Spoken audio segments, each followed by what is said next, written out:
ഉസ്ബെക്കിസ്ഥാനിൽ MBBS പഠിച്ചു കഴിഞ്ഞതിന് ശേഷം ഇംഗ്ലീഷ് സ്പീക്കിംഗ് രാജ്യങ്ങളായിട്ടുള്ള USA, Canada, Australia, New Zealand, United Kingdom അത് കൂടാണ്ട് യൂറോപ്യൻ യൂണിയൻ രാജ്യങ്ങളിലൊക്കെ നമുക്ക് ജോലി ചെയ്യാനായിട്ട് സാധിക്കുമോ?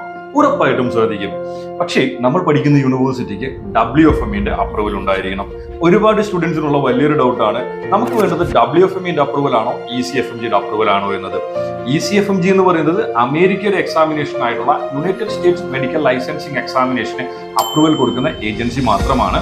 സോ നമുക്ക് വേണ്ടതെന്ന് പറഞ്ഞാൽ WFMന്റെ അപ്രൂവൽ ആണ്. ഇതുമായി ബന്ധപ്പെട്ടിട്ടുള്ള ഒരു നോട്ടിഫിക്കേഷൻ ഓൾറെഡി നാഷണൽ മെഡിക്കൽ കമ്മീഷനും വേൾഡ് ഹെൽത്ത് ഓർഗനൈസേഷനും അതുകൂടാണ്ട് ECFMG തന്നെ അവരുടെ വെബ്സൈറ്റിലും 2024 മുതൽ WFMന്റെ അപ്രൂവൽ വേണമെന്ന നോട്ടിഫിക്കേഷൻ പ്രൊഡ്യൂസ് ചെയ്തിട്ടുണ്ട്.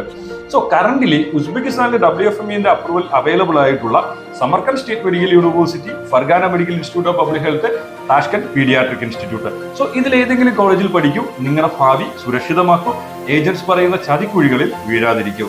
സോ എങ്ങനെയാണ് WFMന്റെ അപ്രൂവൽ ചെക്ക് ചെയ്യുന്നതുമായി ബന്ധപ്പെട്ടിട്ടുള്ള എല്ലാ വെബ്സൈറ്റ്സിന്റെ ലിങ്ക് ഞാൻ ബയോയിൽ ഇട്ടിട്ടുണ്ട്. നിങ്ങൾ എല്ലാവരും എന്ത് ചെയ്യുക, സ്വന്തമായിട്ട് തന്നെ ചെക്ക് ചെയ്ത് കൺഫേം ചെയ്യും.